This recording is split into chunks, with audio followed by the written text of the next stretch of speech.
Muy buenas tardes, Costa Rica, buenas noches, Argentina. Bienvenidos, amados hermanos, amadas hermanas, a una nueva transmisión de su ministerio Ministros de la Palabra. Les saluda su hermano en Cristo, Marco Peña, director de Ministros de la Palabra, agradecido con el Eterno porque una vez más nos permite reunirnos alrededor de su santa palabra.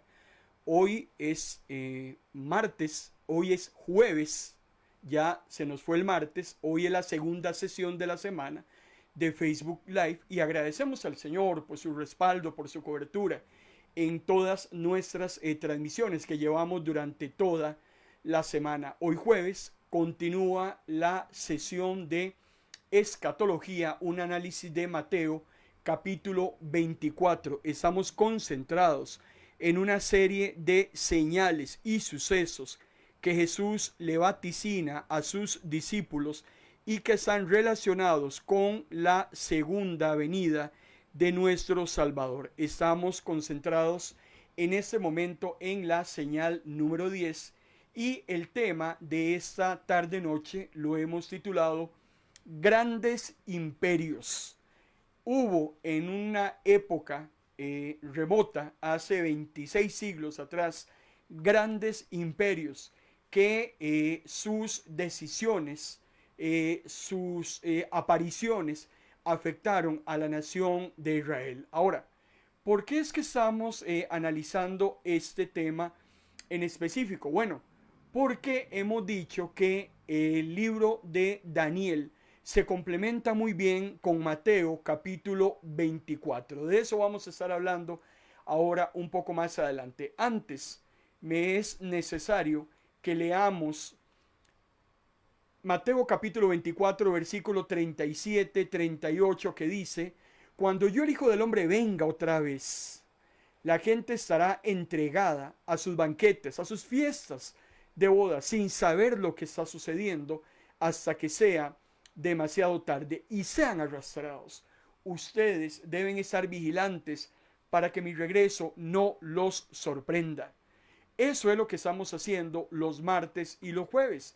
Estamos conociendo un poco más de lo que se va a desarrollar conforme se acerque la segunda venida del Señor. Estamos analizando las señales del fin de los tiempos, cómo se van a dar los acontecimientos que van a rodear la segunda venida del Señor Jesús. Por eso es muy importante que usted nos esté acompañando los martes y los jueves en estas sesiones de escatología. Propiamente, estamos concentrados en la señal número 10 que aparece en Mateo capítulo 24. ¿Por qué esta señal es tan importante y por qué le estamos dedicando tanto tiempo? Llevamos semanas enfrascados en esta señal número 10, porque precisamente esta señal es la que antecede la segunda venida de Cristo. Es la señal de la gran tribulación. Pero para que exista una gran tribulación, tiene que existir también antes de la tribulación una abominación desoladora. Y antes de la abominación desoladora, tiene que existir el que va a llevar a cabo esta abominación o este terrible sacrilegio.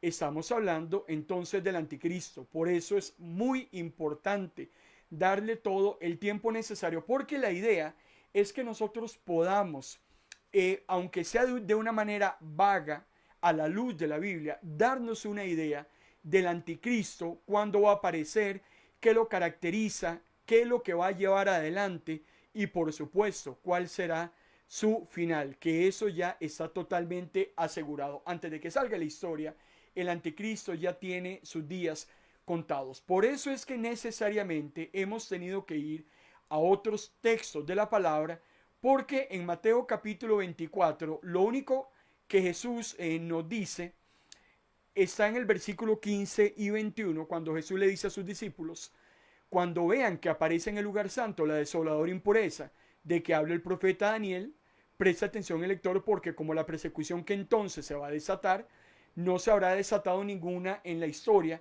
ni se desatará después. Bueno, estamos totalmente de acuerdo. Viene un periodo de angustia cual nunca antes. Pero ¿qué va a originar ese periodo de angustia? ¿Quién lo va a llevar a cabo? Por eso leíamos en la carta a los tesalonicenses en la segunda carta, el apóstol Pablo nos da el orden cronológico de sucesos. El apóstol Pablo dice, Cristo viene por segunda vez. Eso lo tenemos totalmente claro. Pero antes de que Cristo aparezca, ahí van a suceder una serie de acontecimientos que anteceden a la segunda venida de Cristo. En primer lugar, tiene que aparecer el anticristo, el hombre de pecado, el inicuo, del que estamos analizando a través de Daniel. Daniel nos da una idea a usted y a mí acerca del anticristo, utilizando como ejemplo un personaje histórico que se llamó Antíoco IV, que fue el que persiguió a los judíos, fue el que quitó el continuo sacrificio, fue el que creó su propia religión, fue el que abolió los rituales sacerdotales, fue el que persiguió y mató a muchísimos judíos. Esto de Antíoco es lo que nos permite darnos una idea de todos los horrores que van a acontecer antes de que Cristo venga por segunda vez. Vamos a analizar al anticristo desde Apocalipsis capítulo 13. Sin embargo, también en el capítulo 13 es muy escueto. El capítulo 13 de Apocalipsis nos dice lo que el anticristo va a hacer al futuro. Pero Daniel, en sus profecías, en sus visiones, desde el capítulo 2, 7, 9, 10, 11 y 12, es el que nos da una idea muy clara. Daniel nos habla del anticristo, de la abominación desoladora y de la gran tribulación. Por eso es que Jesús, cuando lo menciona en Mateo 24, hace referencia a Daniel. Jesús menciona a Daniel porque 500 años antes de Cristo ya Daniel había tenido esa visión. Por eso estamos concentrados en las profecías de Daniel para que usted y yo podamos darnos una idea acerca de cómo es que va a aparecer el anticristo y cómo es que estará operando en ese tiempo corto de esa angustia cual nunca antes ha existido. Habíamos hablado e iniciamos ahora el martes anterior con el capítulo 7, ya habíamos analizado el capítulo 2, que fue un sueño de Nabucodonosor II, allá por el año 603. Este martes empezamos a analizar un sueño que Daniel tiene 45 años después del sueño de Nabucodonosor, allá por el año 553 a.C., durante el primer año de la corregencia de Belsasar. Ya Nabucodonosor II ha muerto, ahora es Belsasar el que está en su primer año de corregencia, y Daniel tiene un sueño con 4 grandes bestias que exactamente son los mismos imperios que Nabucodonosor II vio en aquella famosa estatua, la cual tenía una cabeza de oro, un pecho de plata, unos muslos de bronce y unas piernas de hierro y unos pies de hierro mezclados con barro. Esos son los 4 grandes ejércitos que aparecen desde Babilonia, luego pasa por Persia. Babilonia desde el año 603 subyugando a los hebreos hasta la tercera invasión. Por el año 586 vendrán los persas en el 539, los griegos en el 336 y los romanos en el 146 a.C. Durante esos 700 años Israel estuvo subyugada por estos grandes imperios. Ahora, hay una gran diferencia entre el sueño de Nabucodonosor y el sueño de Daniel. Nabucodonosor II lo que ve son los aspectos políticos de esos grandes imperios, pero Daniel está observando más bien lo que son los aspectos morales o amorales. Y Daniel está notando precisamente, concentrados en la 4ª bestia, está notando que era espantosa, que era terrible y que tenía una gran fuerza. Y aparte de eso, esa bestia tiene 10 cuernos. Habíamos dejado claro que los cuernos representan autoridad, representan mucho poder. Y esos 10 cuernos terminan dando paso a un cuerno más, lo que denomina Daniel como un cuerno pequeño. Y que ya lo habíamos llevado en paralelo con Apocalipsis capítulo 17. ¿Por qué cuerno pequeño?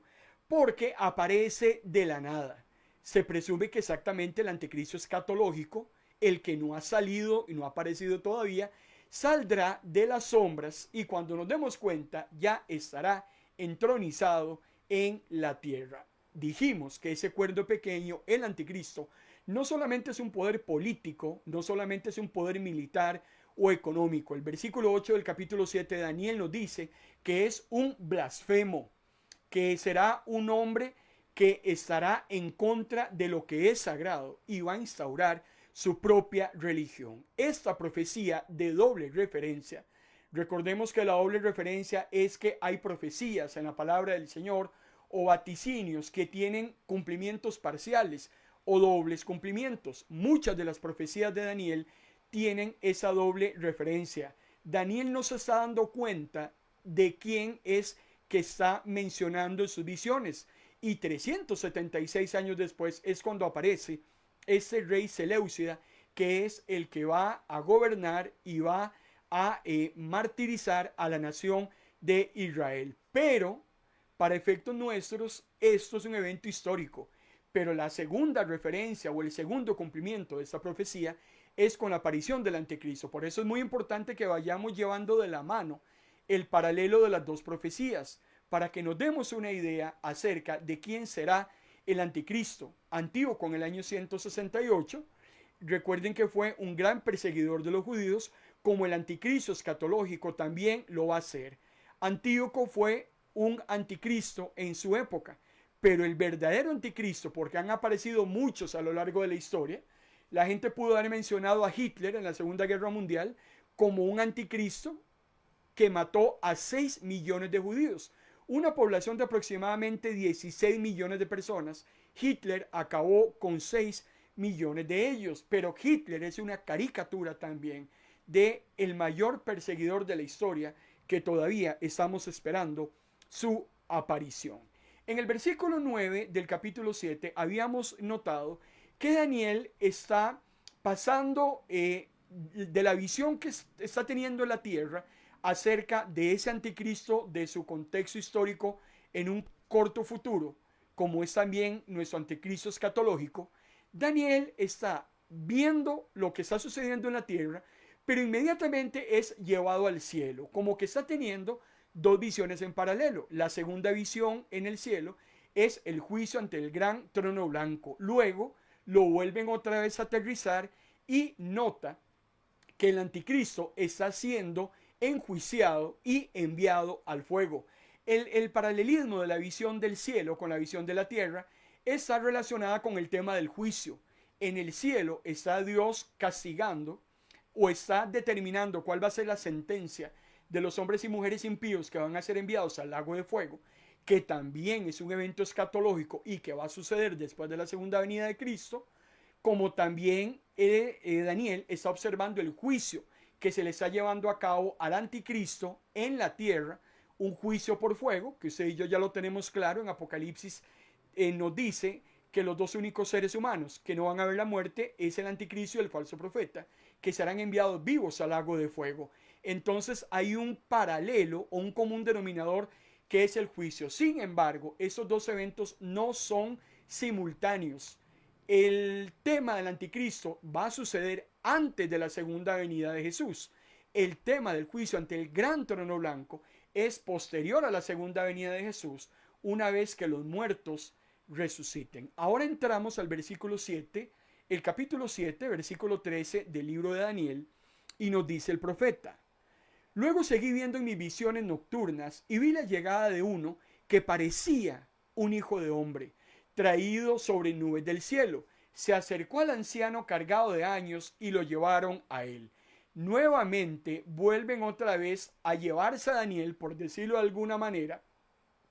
Pasa de la tierra al cielo para darle la continuidad a esa visión del trono de Dios que estaba viendo anteriormente. Por eso es muy importante que quede claro ese transcurrir de Daniel del cielo a la tierra, de la tierra al cielo. Eso es lo que se conoce en la escritura hebrea como alternancia.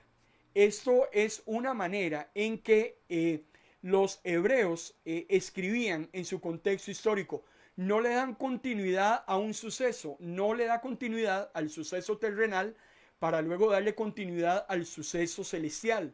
Él puede perfectamente pasar de un lado hacia el otro y no necesariamente es que está subiendo y bajando, es que esa es la forma de escribir. Nos cuesta un poco tal vez entender en nuestro contexto español la manera de las narrativas. Nuestras narrativas son muy consistentes, empiezan y terminan. Las narrativas hebreas son muy diferentes y por eso explicábamos ese principio de alternancia. Ahora, antes de seguir con este tema, lo que me llama la atención es que Daniel está teniendo una visión de Cristo. Cuando me dice Hijo del Hombre, es el título mesiánico de Cristo que aparece en el Nuevo Testamento, solo en los 4 evangelios. Ese nombre, Hijo del Hombre, aparece 80 veces. Aquí encontramos entonces a Jesús recibiendo el dominio precisamente que se le ha quitado a las bestias, que se le ha quitado a los poderes humanos y que ahora se le va a entregar a Cristo y su reino será eterno. Recordemos que estamos hablando exactamente en ese concepto del ya, pero todavía no. Cuando estudiamos escatología tenemos que tener muy claro ese concepto. Hablamos de las cosas en presente como si estuvieran sucediendo, teniendo la total claridad de que aún no han ocurrido. Precisamente así es como trabaja la fe. La fe, la certeza de lo que no se ve, es la convicción de aquello que usted y yo estamos esperando. Esto que estamos analizando, ya la aniquilación de un anticristo que no ha aparecido, lo estamos llamando como ya, aunque todavía no es. Y esta visión de Daniel acerca de Cristo, exactamente a la par del trono donde está sentado el Padre, es muy similar y tiene un paralelo con Apocalipsis capítulo 5, versículos 6 y 7, cuando dice, ahora es Juan, recuerde que el escritor de Apocalipsis es Juan. Juan tiene visiones muy similares a las que tuvo Daniel. Y Juan nos dice, entonces miré, y en medio del trono de los 4 seres vivientes y de los ancianos estaba un cordero de pie, en el que eran visibles las heridas que le causaron la muerte. Tenía 7 cuernos y 7 ojos, que representaban los 7 espíritus de Dios enviados a todas partes del mundo. El cordero se acercó, recibió el rollo de la mano derecha del que estaba sentado en el trono. Estamos observando precisamente la visión de cuando Jesús recibe aquel rollo que tiene los famosos 7 sellos, que es el plan de Dios, el desenlace del plan de Dios para la humanidad. Y es aquí donde esa visión de Apocalipsis 5, 6 y 7, Dios es el que le entrega el rollo a Jesús para que quite los sellos. Es la misma visión que está teniendo Daniel 600 años antes de Juan en cuanto a estar viendo al Hijo del Hombre. Es muy hermoso poder notar que tenemos la misma visión tanto en el Antiguo Testamento como en el Nuevo Testamento. Tenemos los mismos personajes, uno que está sentado en el trono, que es el Padre, y otro que se le acerca, que es el Hijo. Toda esa imagen que Daniel está relatándonos y que él la visionó, precisamente es una imagen mesiánica, no solo en su contenido y en su aplicación. ¿Qué está notando Daniel y qué está notando Juan? Precisamente describe al Mesías. Mesías es una palabra griega que quiere decir ungido. Está viendo al Señor Jesús en una gran ceremonia donde está siendo investido como Rey soberano y eterno. Jesús está sentado en este momento a la par del Padre, a la diestra del Padre, esperando que sus enemigos sean derrotados. Y en el momento en que ya no hayan enemigos, entonces el Padre le va a entregar a su Hijo toda la soberanía y el reino eterno, ese reino de los cielos que estamos esperando desde el anuncio que Jesús da hace más de 2000 años. Devolviéndonos a Daniel capítulo 7, versículo 14, es importante notar en Daniel 7:14 dice la palabra del Señor: le dieron la facultad de gobernar, reinar y ser tratado con gran respeto por todos los pueblos, culturas, naciones del mundo, para que siguieran sus disposiciones. Su poder es inmenso, nunca acabará. Su gobierno jamás será destruido. Está analizando una serie de bestias que observa en esas visiones que está teniendo. Daniel está viendo naciones humanas, está viendo poderes terrenales, está viendo militares, está viendo grandes economías, está viendo toda una autoridad en el mundo, pero también él ha venido observando la temporalidad de esas naciones. Él ha venido observando cómo se levanta un imperio, arrasa con el anterior, pero el que lo va a seguir arrasa con él, y así sucesivamente ha sido a través de la historia. Naciones aparecen, naciones desaparecen. Pero ahora Daniel compara todos esos reinos y esas opulencias y esas decadencias morales también, porque no solamente son poderes militares, sino que también son inmorales y corruptos. Y en el versículo 14 Daniel nos hace una comparación del reino eterno con todos esos reinos temporales. Por eso ese que aparece, que lo llama Hijo del Hombre, que es Jesús el Mesías, dice Daniel que se le da la facultad de gobernar, de reinar. Todos los pueblos del mundo lo tratarán con respeto, seguirán sus disposiciones. Su poder es inmenso, su poder no va a acabar, nadie lo va a derrocar, nadie lo va a destruir. Su poder, su reino será eterno. Esa es la grandísima diferencia que tenemos nosotros con el reino de Cristo versus todos esos gobiernos terrenales que han pululado a través de la historia. Y dejamos totalmente claro entonces que el reino de Cristo es una antítesis o es antagónico a los reinos temporales que usted y yo conocemos. Porque decíamos que en esos reinos apareció Babilonia y luego es arrasada por Persia, luego Grecia arrasa a Persia, y luego viene Roma y arrasa a los griegos, y luego vendrán los otomanos y los bárbaros, y así ha sido a través de la historia. Son naciones e imperios temporales, no van a prevalecer, como también son sucesivos, uno va quitando al otro. La gran diferencia es que el reino de Cristo no será destruido y será un reino eterno. Y ese es un concepto que nos tiene que quedar a usted y a mí muy claros, porque nuestra esperanza no está en nuestros gobiernos terrenales, nuestra esperanza está en el reino de los cielos. Por eso Jesús decía constantemente: mi reino no es de esta tierra. Esa esperanza que tenían los judíos, que todavía 2000 años después la siguen teniendo, esperando a ese Mesías que terrenalmente venga, los libere por siempre de sus enemigos y que instaure la paz mundial precisamente bajo una gobernatura terrenal. Eso no va a suceder. Cuando quisieron hacer rey a Jesús en su contexto, Jesús se escondió. Cuando Pilato le dice: ¿de verdad eres rey de los judíos? Jesús le dice: mi reino no es de este mundo. Si mi reino fuera de este mundo, ya mis soldados ya me hubieran liberado de toda esa situación. Mi reino es celestial, y eso los hijos e hijas de Dios lo tienen precisamente totalmente claro. El mismo Daniel ya nos había dicho anteriormente en el capítulo 2, versículo 44, el Dios del cielo, cuando 45 años antes está analizando el sueño de Nabucodonosor II, Daniel le dice al rey: el Dios del cielo establecerá un reino que jamás será destruido, que nadie jamás podrá conquistar.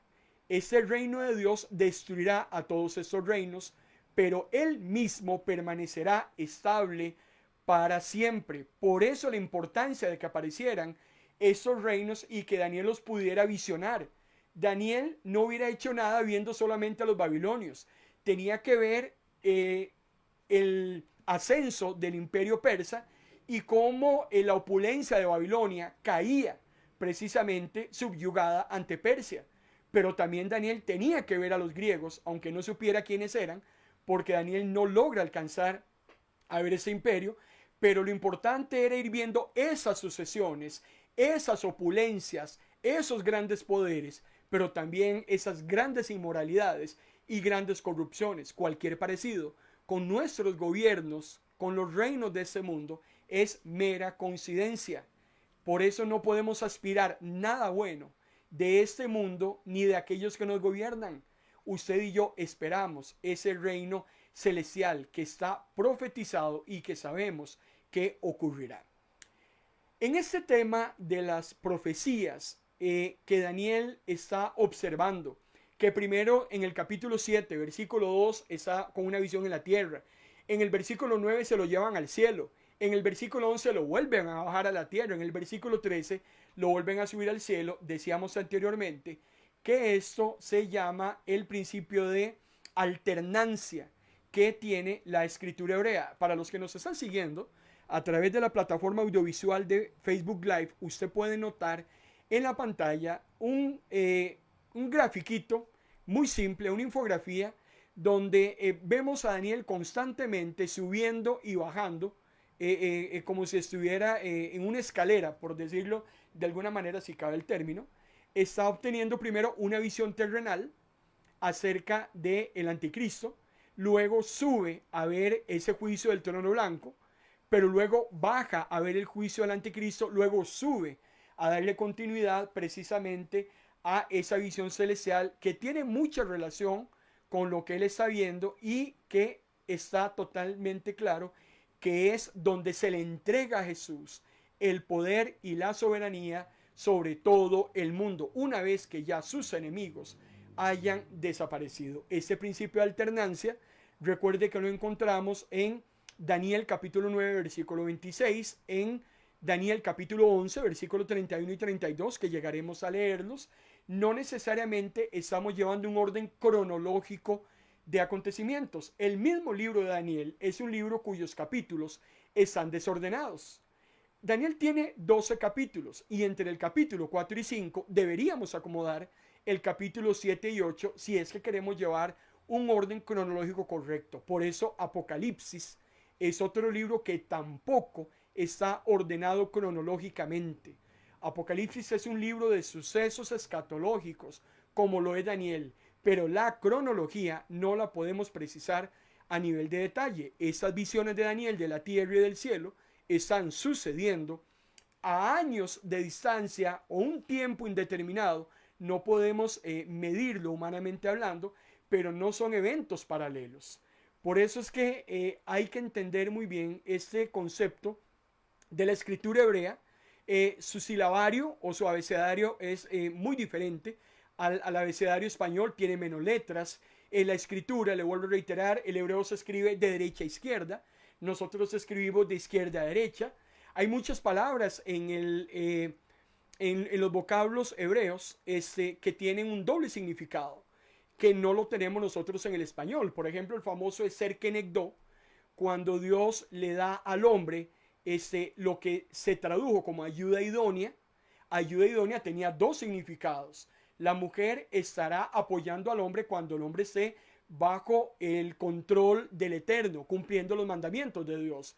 Pero ese mismo Eser Kenegdo se convierte en una ayuda que si el hombre se sale de los parámetros que Dios ha establecido, la mujer es la que entra y tiene que poner al hombre otra vez en orden, y ahí es donde está esa valía de su ayuda idónea. Por eso traducir del hebreo al español en la Biblia es un poco complicado y siempre hemos recomendado utilizar todas las traducciones al español que a usted le sean posible. Hoy en día tenemos la ventaja, por lo menos, de tener a nivel virtual, sin necesidad que usted tenga que ir a comprar un libro, como se estudiaba antes la Biblia. Usted hoy tiene más de 50 traducciones de la Biblia al español. Es importante que usted lea diferentes traducciones para que pueda darse una mejor claridad de lo que aparentemente el hebreo original nos estaba diciendo. Recuerde que la Biblia es escrita en hebreo y en arameo,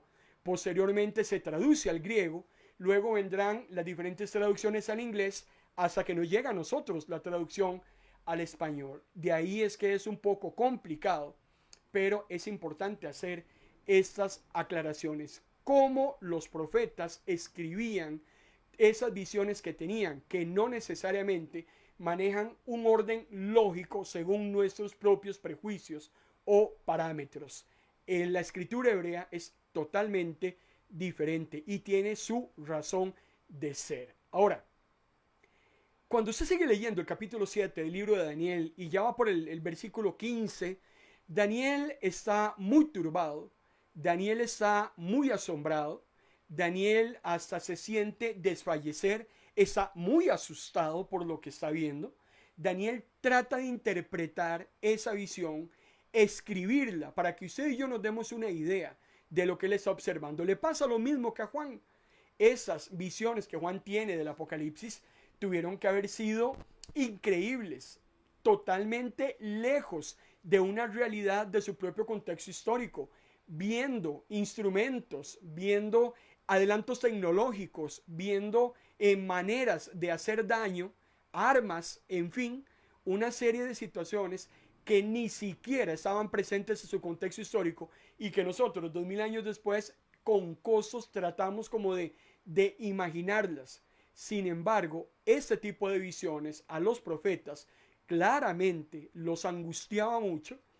No comían, no dormían, se quedaban con muchas incógnitas, con muchas preguntas.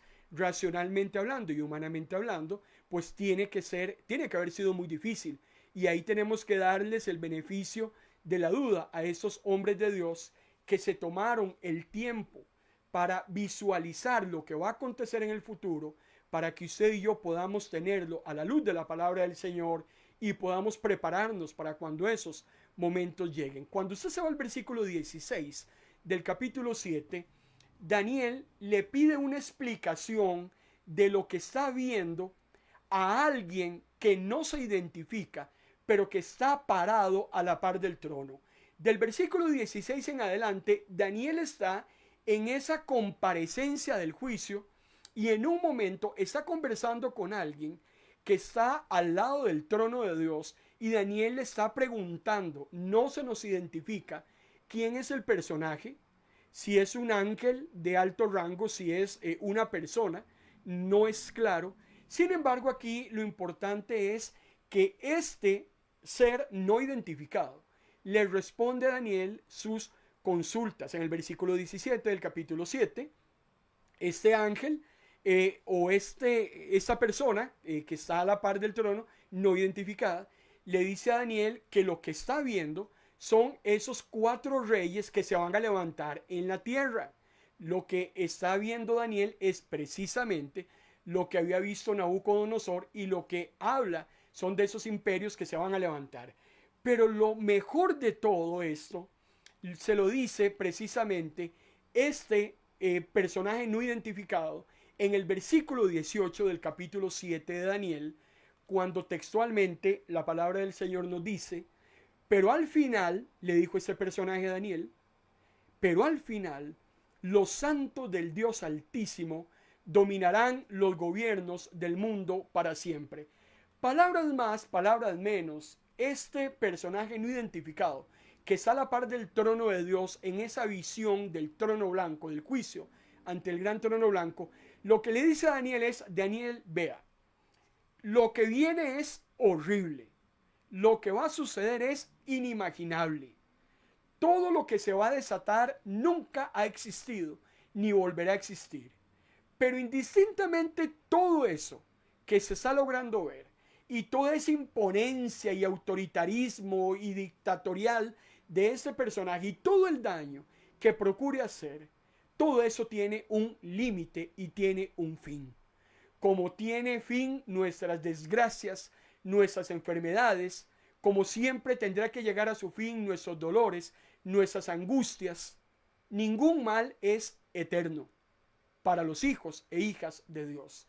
Y por eso es que la cereza del pastel está en el versículo 18, cuando el ángel o el personaje, presumo yo que es un ángel, puede ser un personaje, un ser humano, no tengo idea, no me preocupa quién sea, no me quita el sueño. A mí lo que me llama la atención es lo que le está diciendo ese personaje no identificado a Daniel. Daniel, al final, cuando pasen todos esos horrores, porque tienen que llegar y van a terminar en un momento dado, porque todo eso tiene su fin, porque todo eso está controlado por Dios, nada de lo que va a suceder hasta la segunda venida de Jesús escapa al control del Eterno. Dios tiene control de todas esas fichas del ajedrez. Satanás está bajo el control de Dios, como lo va a estar la bestia que sube del mar, como lo va a estar la bestia que sube de la tierra. Todo lo que suceda, el Señor ya lo tiene predestinado y que suceda según su plan estratégico. Pero al final, dice ese personaje, los santos del Dios Altísimo dominarán los gobiernos del mundo para siempre. Hay esperanza para los hijos e hijas de Dios. La esperanza no es para el impío. La esperanza no es para el inconverso. La esperanza no es para el que rechaza a Dios. Ellos van a terminar muriendo sin Dios y también sin esperanza. Pero la esperanza es para los hijos de Dios, que indistintamente lo que vayamos a vivir, indistintamente si estemos en la gran tribulación o no, indistintamente los problemas, aflicciones que tengamos en el corto tiempo de nuestra estancia aquí en la tierra, después de esto hay algo mejor y está siempre al final. Es como el postre. Usted se come la comida, valga la redundancia, la cena. Si usted es de las personas que le gustan los postres, por eso es que el postre siempre se sirve al final. El postre de los santos está fuera de esta vida. Y qué hermoso, porque Daniel menciona a los santos en 5 ocasiones en el libro de Daniel. Los santos son mencionados. Allá por el versículo 18 lo vamos a notar, en el versículo 21, en el 22. Los vuelve otra vez a mencionar en el 25, en el 27. Y también son mencionados en el capítulo 8 de Daniel. Los santos tienen, amado hermano y hermana, una gran actividad participativa precisamente en el reino eterno de Dios. Así Jesús se lo había dicho a sus discípulos. Así también se nos dice en las cartas del Nuevo Testamento: nosotros reinaremos con Cristo. Nosotros seremos partícipes de la gloria de Cristo. Él quiere que sus hermanos sean partícipes también de su gloria. Y eso sucederá al final de los tiempos. ¿Y qué es un santo? Un santo es aquel pecador, porque todos los santos somos pecadores, pero pecadores que hemos sido declarados justos por la fe en Cristo. Como decía el apóstol Pablo en Romanos capítulo 1, versículo 7, hemos sido apartados para ser parte de su pueblo. La palabra santo se traduce como apartado. ¿Apartado de qué? Apartado de ese montón que se están perdiendo, apartado de esos que no nos benefician ni nos ayudan ni nos generan ningún valor agregado, apartados de todas esas maldades que nos tenían totalmente cautivos y esclavizados. Esos son los santos. Y cuando Cristo venga por segunda vez, los santos tendrán una activa participación en el reino de los cielos. ¿Cuándo sucederá eso?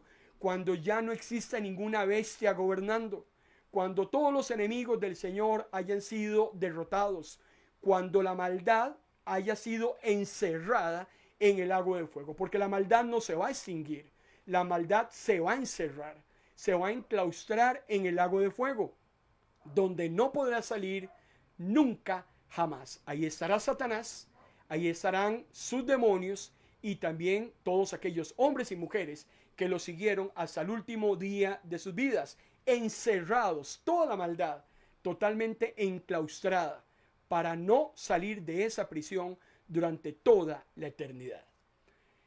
Continuamos el capítulo 7 de Daniel, que está muy interesante, hablándonos acerca de estos reinos humanos y de todas las atrocidades que el anticristo va a cometer. Les recuerdo, para los que nos están recientemente sintonizando, estamos analizando las señales de Mateo capítulo 24, pero hemos tenido que irnos al libro de Daniel, porque como estamos analizando la señal número 10 del anticristo y la gran tribulación, Daniel es el libro de consulta para darle a usted y a mí una vaga idea de lo que será el anticristo, de lo que será todo ese sacrilegio horrible que va a cometer, de lo que será esa abominación desoladora, de lo que será esa persecución de cristianos y esa concentración de poder. Daniel nos da esa idea para que una vez que entremos a Apocalipsis capítulo 13, que es el otro texto paralelo, ya tengamos entonces claro de quién estamos hablando y qué es lo que estamos haciendo referencia. Pero antes de que sigamos con Daniel, yo quiero desviarme ahora y hacer un paréntesis, porque hay una profecía que se encuentra en el libro de Zacarías, que interesantemente esta profecía de Zacarías está relacionada con esas 4 bestias o imperios que han sido anotados en Daniel capítulo 2 y Daniel capítulo 7. Zacarías fue un profeta que predicó, profetizó allá por el año 520 durante la época del imperio persa, hacia finales ya del cautiverio de los 70 años. Recuerde que Israel fue castigada por Dios y pasar en cautividad, Judá, durante 70 años, 46 años con los babilonios, el resto de años con los persas.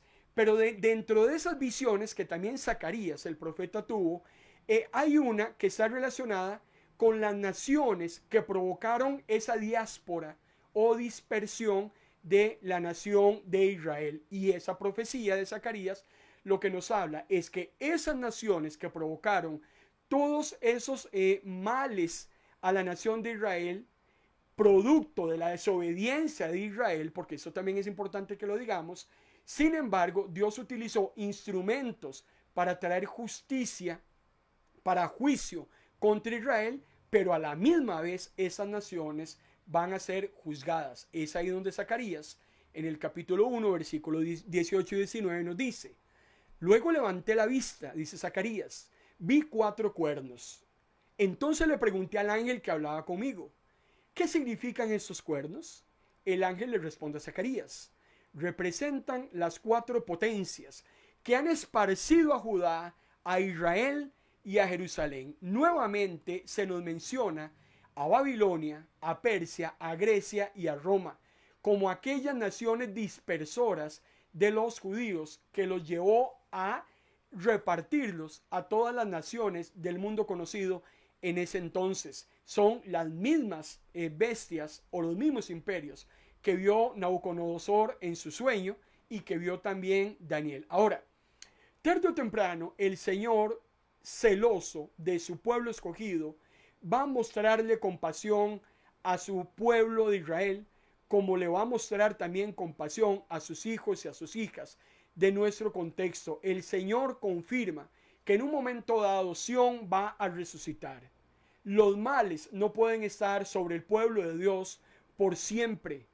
En un momento dado el Señor va a mostrar misericordia sobre aquellos que ama y va a erradicar a todas esas naciones y a todos esos que le han causado daño a la iglesia del Señor a lo largo de la historia. Y es aquí donde se cumple la promesa que Dios le había hecho a Abraham en Génesis capítulo 12 versículo 3. Dios le había dicho a Abraham: yo voy a bendecir al que te bendiga, pero yo voy a maldecir al que te maldiga. Y esa profecía se encuentra vigente en nuestros días. Aquella persona que bendice a un hijo de Dios, esa persona es bendecida por Dios. Aquella persona que maldice a un hijo de Dios es una persona que va a acarrear maldición para su vida y para todo su entorno. Zacarías profetiza que Dios va a tomar en su propia mano el juicio contra estas naciones que también han llevado grandes males para la nación de Israel. Y en el versículo 20 y 21, entonces es donde se cumple esta profecía que está vaticinando Zacarías. Entonces el Señor, dice Zacarías, me mostró 4 herreros y le pregunté: ¿qué han venido a hacer estos hombres? El ángel me respondió: han venido a derribar los cuernos que dispersaron a Judá y para acabar por completo con su poder por lo que le hicieron a Judá. Este texto está utilizando la analogía de los herreros, porque nos habla de herreros. Esos herreros son instrumentos que el Señor utiliza para quebrantar el poder de todas esas naciones que le han hecho daño al pueblo de Dios. Dios opera a través de lo que se conoce como el principio de la instrumentalidad.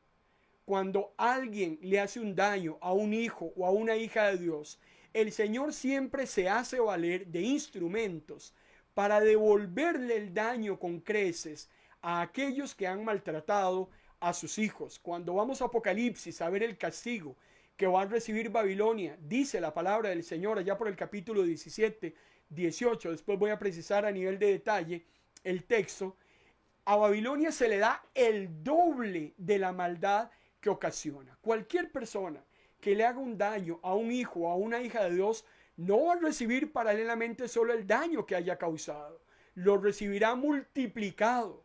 Por eso el Señor es muy celoso con su pueblo, muy celoso con su iglesia, muy celoso con sus hijos.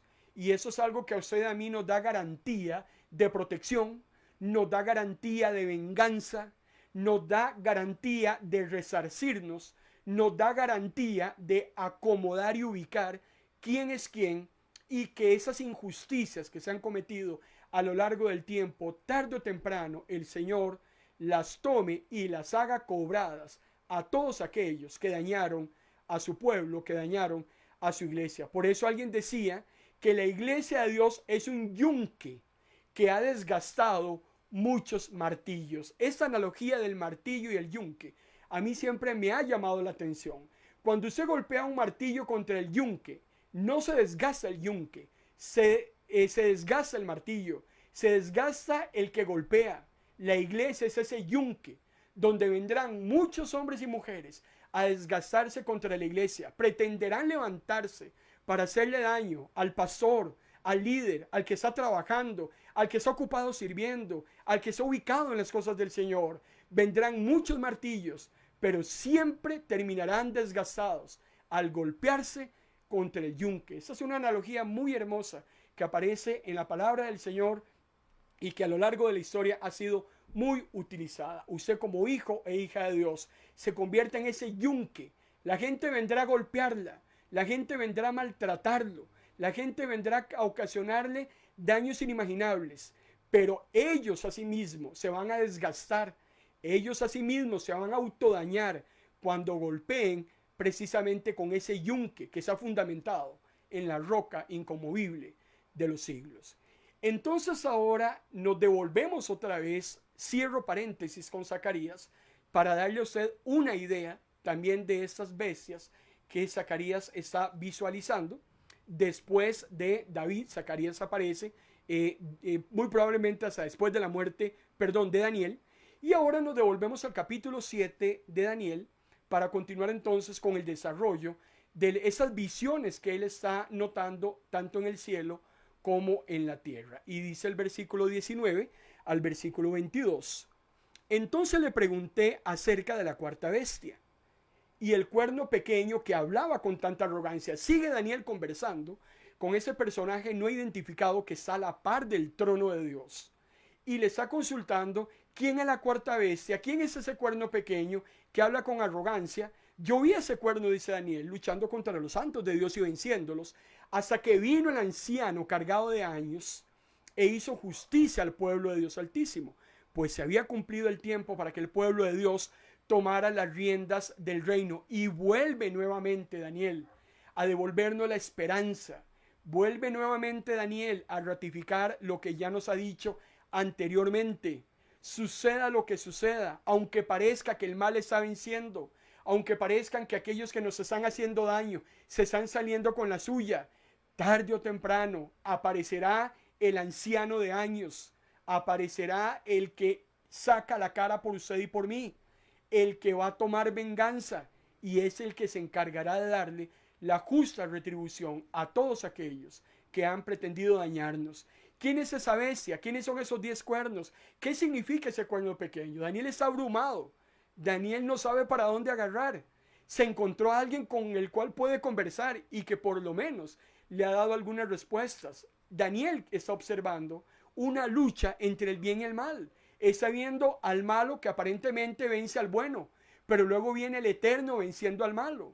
Esa famosa lucha entre el bien y el mal es el famoso conflicto que ha existido a lo largo de tiempos inmemoriales. Desde el mismo protoevangelio de Génesis capítulo 3 versículo 15, cuando el mismo Señor determina en la caída del hombre y le dice a la serpiente, a partir de ese momento va a darse una lucha. A partir de ese momento vamos a generar una enemistad. La simiente de la serpiente, la simiente de la mujer, enemigos forever, enemigos de por vida. Eso es lo que Daniel está observando. La lucha entre el bien y el mal va a continuar hasta el fin de los tiempos, cuando los enemigos sean destruidos, el mal sea eliminado, encerrado, y ahora sí, el bien prevalezca y se establezca el gobierno del reino eterno. Daniel vuelve a decirnos otra vez que la victoria es, amado hermano y hermana, para el Señor y para sus santos. Es muy importante que nos quede totalmente claro este concepto. En el versículo 7, capítulo 7, versículo 23 y 24, la persona que está a la par de Daniel le dice, esa cuarta bestia, me dijo, es el cuarto poder que reinará sobre el mundo. Será diferente a todos los otros, más violento, terrible, devorará un mundo entero, destruyendo todo a su paso. Sus 10 cuernos son 10 reyes que reinarán en ese imperio. Luego otro rey surgirá diferente a los otros 10. Ahora ya este ser no identificado ya le está diciendo a Daniel y le está entonces presentando al anticristo. Es ese último gobernante, es este rey, este cuerno o ese anticristo que lo que va a desatar es una campaña de horror, una campaña de restricción religiosa que nosotros notamos en el libro de Apocalipsis capítulo 13, que es el perseguidor de los santos y contra la fe que los santos profesan. Dice Apocalipsis 13:7, la bestia recibió poder para pelear contra el pueblo de Dios y vencerlo, se le dio autoridad para gobernar y a todas las naciones en este mundo. Ya este ser desconocido ya le está empezando entonces a dar las primeras pinceladas a Daniel acerca del anticristo y lo que va a llevar adelante. Pero de todo esto tenemos que seguir conversando, si Dios lo permite, el próximo martes. Vamos a empezar a ir anotando una serie de características muy particulares y muy precisas de lo que posiblemente será el anticristo escatológico, basados en ese anticristo histórico del año 168 que fue Antíoco IV Epífanes, o el loco como se conoció en su contexto. Pero de eso hablaremos, si Dios lo permite, el próximo martes. Termine de leerse el capítulo 7 de Daniel a partir del versículo 25 y léase también el capítulo 8, porque vamos a estar hablando acerca de esas particularidades del hombre de pecado. Padre, gracias por tu palabra. Gracias por ese tiempo, Señor, en que abres nuestro entendimiento. Podemos, Señor, a la luz de tu palabra, conocer un poco más acerca de lo que va a ocurrir, para prepararnos, para estar vigilantes, para instruir,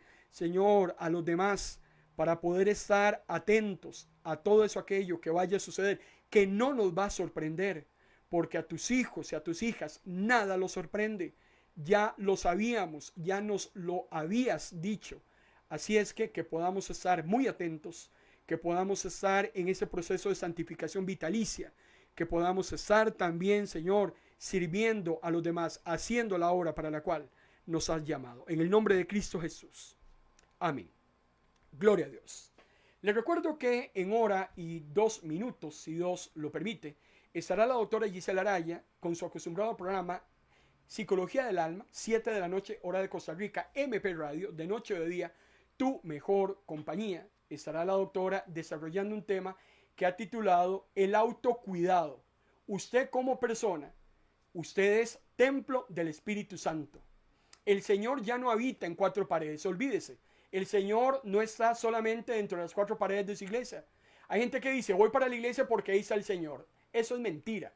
El Señor está en cualquier lugar donde el ser humano lo invoque. Y mejor aún, el Señor habita en los cuerpos de sus hijos y de sus hijas, que son templo del Espíritu Santo. Y de tal motivo, el cuerpo hay que cuidarlo. Uno tiene que tener cuidado de su propio cuerpo. Por ahí va a andar el tema de la doctora Araya. Así es que esperamos dentro de una hora casi escucharlo, poner atención y hacer las mejoras que haya que hacer para darle un mejor mantenimiento a nuestra existencia. Es muy importante el cuidado personal. Eso nos permite estar más lúcidos, estar más despiertos, estar más animados, pero para servir a Dios.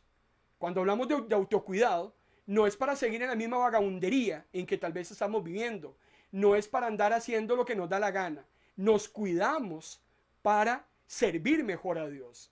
Es ahí donde yo sí le encuentro razón al autocuidado. Pero esperemos que sea la doctora Araya la que nos hable acerca de ese tema exactamente dentro de 1 hora y 1 minuto aproximadamente. Espero encontrármelo otra vez el próximo martes para que continuemos con estas hermosísimas profecías acerca del anticristo y la gran tribulación que sucederá en un tiempo indeterminado, pero que será inminente. Lo bendigo con toda bendición de lo alto, en el nombre del Padre, en el nombre del Hijo y en el nombre del Espíritu Santo. Buenas noches.